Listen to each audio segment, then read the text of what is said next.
setelah pemaparan ketiga pemateri, sekarang masuk ke sesi diskusi, sesi tanya jawab. Untuk pertanyaan pertama, apakah Ibu Diah sudah bergabung kembali? Sudah. Oh, terima kasih Bu. Tetap bersama dengan kami. Ada pertanyaan pertama itu dari Ibu Eti Erniawati. Pertanyaannya kepada Ibu Diah, apakah mekanisme metabolit sekunder sebagai alat pertahanan bisa disamakan dengan kerja antibodi pada hewan atau manusia?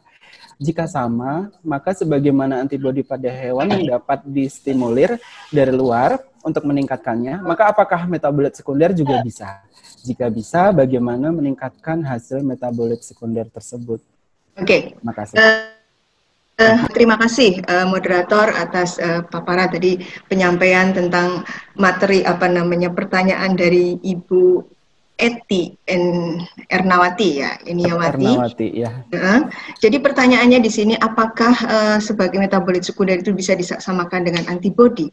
Jadi di sini metabolit sekunder itu sebagai salah satu respon tanaman terhadap perubahan lingkungan. Nah di sini bisa dikatakan, tetapi ada yang lain selain itu adalah kalau biosintesis metabolit sekunder itu sudah pada tahapan akhir.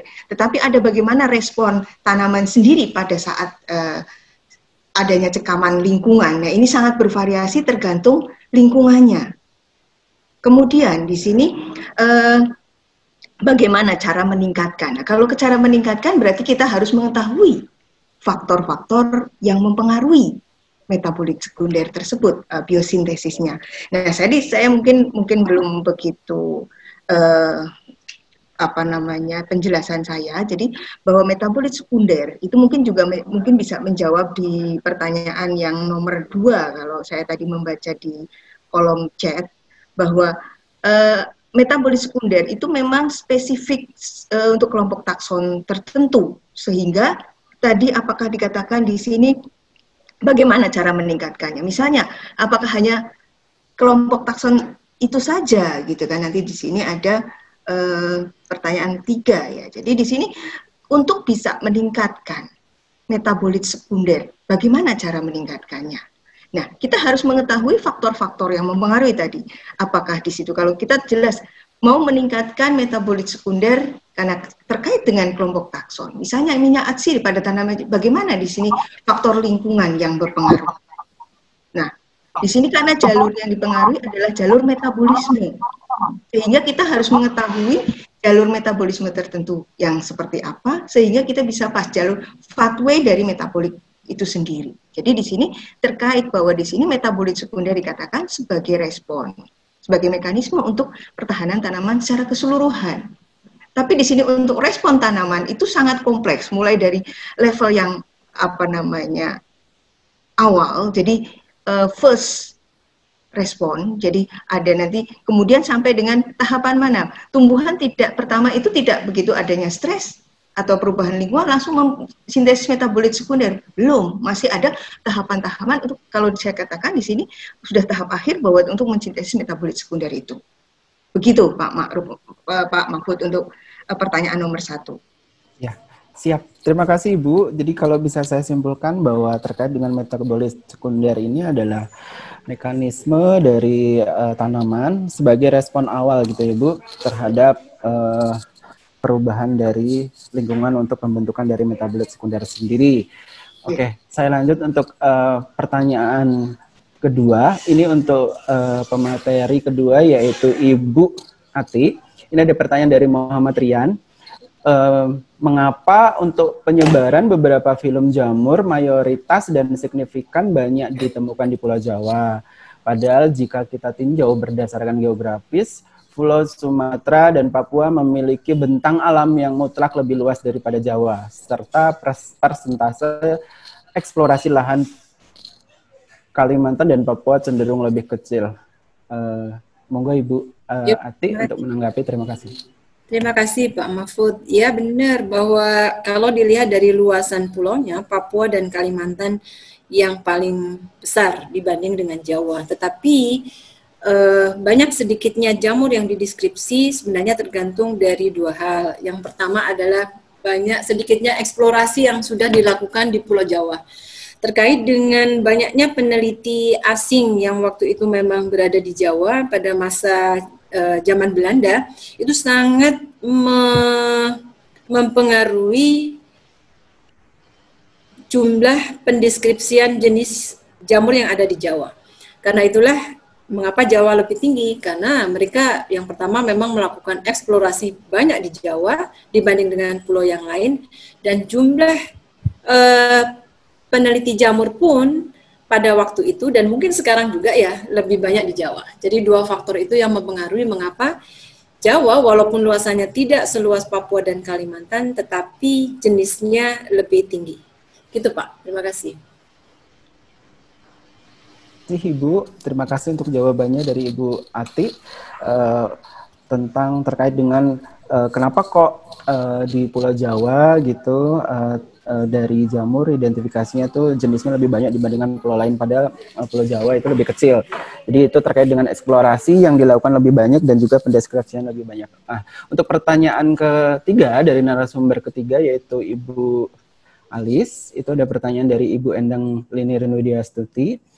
Apakah RISC atau RNA Indocylin Complex memiliki pengenal sekuen yang khusus atau sekuen specificity di mRNA target? Monggo Ibu Alis, saya persilahkan. Ya, baik. Terima kasih Bu Endang Widyastuti atas pertanyaan yang disampaikan. Baik sekali ya pertanyaannya. Apakah RISC memiliki pengenal sekuens yang khusus mengenali messenger RNA target? Ya, jadi mengapa RISC itu kemudian membawa single stranded RNA yang tadi kita tadi mempelajari bahwa fungsi RISC itu ada dua, dia memisahkan double stranded RNA menjadi single stranded RNA, kemudian single stranded RNA itu ditangkap oleh RISC kemudian dibawa ke messenger RNA target. Jadi yang menentukan spesifisiti perpasangan dengan messenger RNA target itu adalah urutan dari double stranded RNA tadi sebenarnya. Ya, saya agak tidak berani menjawab apakah RISC memiliki pengenalan sekuen terhadap messenger RNA target, karena kan RISC ini juga akan melakukan hal yang sama terhadap sekuen-sekuen messenger RNA yang lain. Jadi kemungkinan tidak. Tadi saya pernah membaca bahwa ada protein yang menuntun RNA kecil yang sudah single stranded itu ke messenger RNA target. Kemungkinan itu adalah RISC tadi, RISC kompleks. Tapi apakah dia memiliki pengenalan sekuens terhadap messenger RNA target? Barangkali tidak ya, karena kan RISC ini akan melakukan hal yang sama terhadap sekuen-sekuen messenger RNA yang lain. Yang mengenali messenger RNA itu sebagai pasangannya adalah spesifisiti dari double stranded RNA yang diinduksi atau diintroduksi ke dalam sel untuk men-silence gene tadi. Ya, saya kira begitu. Terima kasih. Terima kasih Ibu untuk jawabannya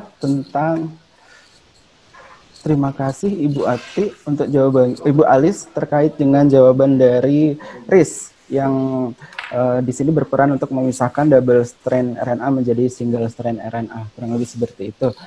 Untuk pertanyaan berikutnya, ini dari Jensa Deswantoro, ini ditujukan kepada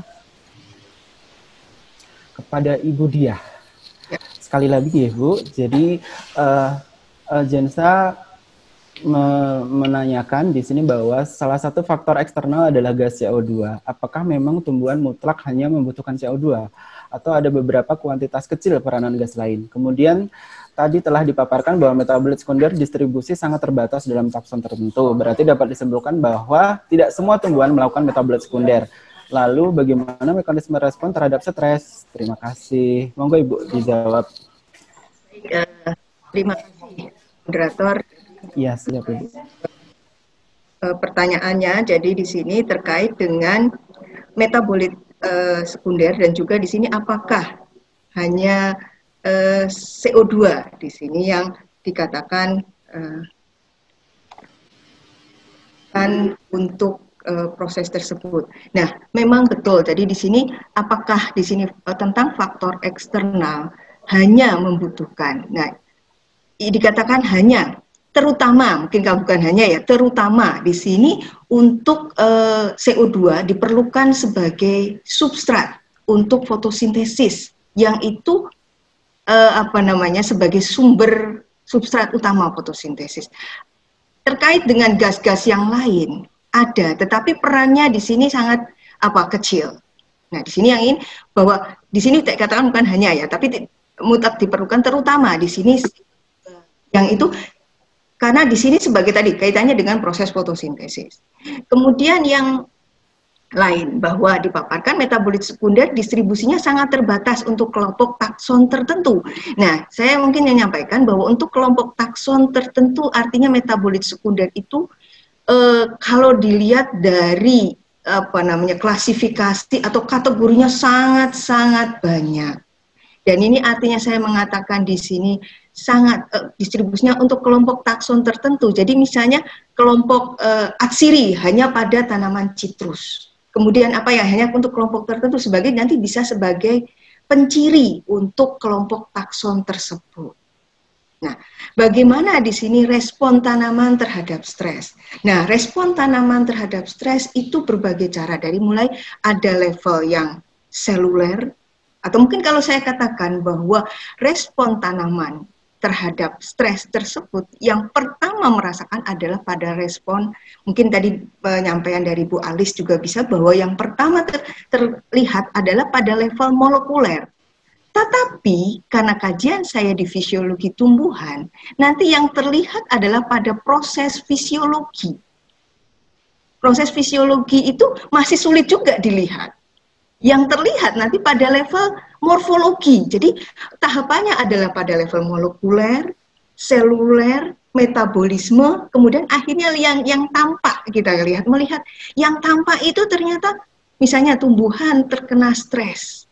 Tumbuhannya menjadi daunnya yang kita lihat, tingginya menjadi berkurang, lebarnya tidak lebar menjadi sempit, itu yang kelihatan. Tetapi kaitannya dengan nanti pengamatan respon tanaman, kita harus tahu kapan stres itu terjadi dan kapan pengamatan analisis dilakukan untuk mengamati respon tersebut. Jadi kalau tanaman tersebut terkena stres hari ini, kemudian Anda mengamati besok atau seminggu berikutnya, ini waktu ini sangat penting.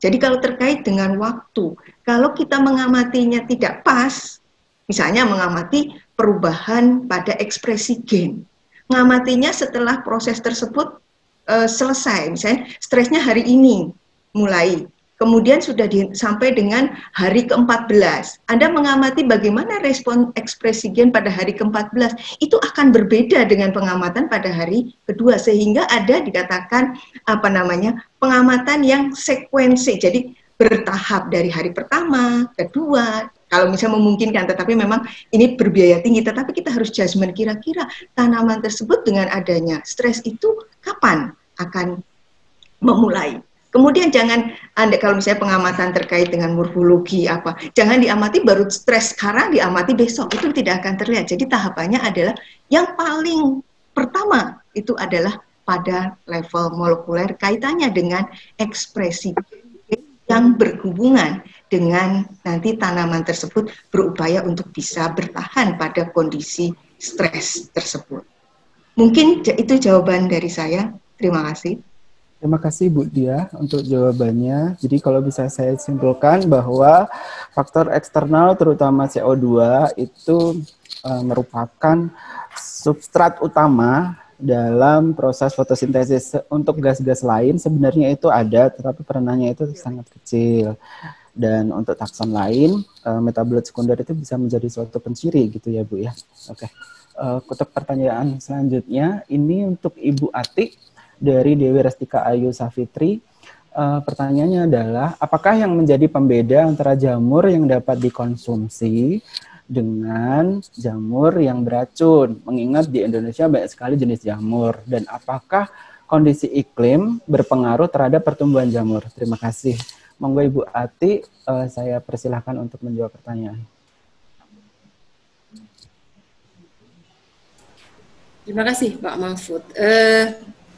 Saya akan menjawab pertanyaan yang pertama, apa yang membedakan edible atau poison mushroom kalau hanya dilihat dari morfologinya. Sebenarnya banyak sekali pustaka-pustaka yang menyatakan bahwa salah satunya warna badan buah jamur yang bright color itu beracun. Tapi tidak demikian di dalam kenyataannya. Kemudian ada juga yang menyatakan bahwa apabila jamur dimakan serangga itu edible. Tidak demikian juga adanya. Untuk secara saintifik sebenarnya memang harus dibuktikan dengan identifikasi yang betul, kemudian menambah informasi dari masyarakat juga. Karena seperti Bapak Ibu tahu, misalnya Amanita muscaria, itu kan bright color, memang adanya di daerah temperate, tapi itu poison, dia mengandung racun yang bisa dimanfaatkan untuk obat. Demikian juga untuk Amanita, ada satu jenis Amanita yang sebenarnya bright color, tapi dia bisa dimakan. Jadi banyak pustaka yang memang bukan secara saintifik, tidak dapat dibuktikan secara saintifik. Kemudian untuk pertanyaan yang kedua, apakah lingkungan itu sangat berpengaruh? Pasti, karena cara tumbuh jamur banyak hal yang mempengaruhi, seperti air, kemudian suhu. Suhu apalagi, ada jamur yang memang tumbuhnya di suhu kamar, ada di sana. Kemudian ada jamur yang tumbuhnya di suhu yang rendah, misalnya 5-10 derajat, ada marga-marga di sana. Kemudian ada jamur yang tumbuhnya khusus untuk suhu yang misalnya di gurun. Nah, itu juga ada. Yang di gurun misalnya marga Batarea, dia tidak akan tumbuh kalau misalnya di daerah mesofik atau yang berada di suhu kamar. Jadi suhu air itu juga sangat berpengaruh. Kemudian pH tanah juga sangat mempengaruhi. pH substrat sangat mempengaruhi. Yang optimal untuk jamur itu sebenarnya di antara 2 sampai 8,5 pH-nya. Tetapi lebih rendah, lebih asam, sebenarnya lebih bagus untuk pertumbuhan jamur. Itu Pak, jawaban saya. Terima kasih. Baik, terima kasih untuk jawaban dari Ibu Ati. Jadi jika saya bisa simpulkan bahwa kategori jamur yang edible itu jika dari warna badan buahnya itu secara umum adalah bright color, dan secara umum jamur itu bisa tumbuh pada pH 2-8. Kira-kira seperti itu. Untuk sesi tanya jawab, mengingat waktunya sangat terbatas, pertanyaan bisa kami sampaikan kepada penanya di luar dari kepada pemateri, di luar dari kuliah tamu ini, karena mengingat waktunya sudah terbatas. Saya mewakili moderator dan panitia dari kuliah tamu biologi series kali ini mengucapkan terima kasih banyak kepada ketiga narasumber, kepada Ibu Dr. Diah kepada Ibu Diah Rahmawati MSI, kepada Dr. Ati Ratnawati MSI, dan Insinyur Alis Yuniati PhD. Kami mengucapkan terima kasih banyak sudah berkenan membagi sharing kepada kami, adik-adik mahasiswa dan juga dosen pendidik di jurusan Biologi Fakultas MIPA Universitas Lampung. Sekaligus saya memohon maaf selaku moderator jika selama memandu acara saya ada perkataan ataupun ucapan yang kurang berkenan di ketiga pemateri maupun peserta diskusi dari kuliah umum ini. Saya tutup dan sepenuhnya waktu saya kembalikan kepada MC. Terima kasih. Terima kasih, Bapak Moderator. Iya, terima kasih, Bu.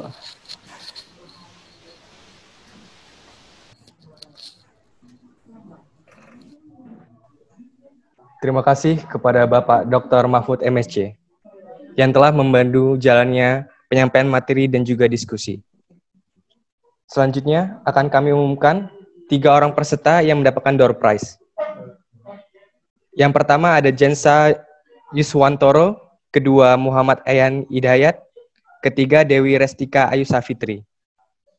Kepada 3 peserta tersebut, silakan mengirimkan nama melalui WA ke nomor 085 236 925 774.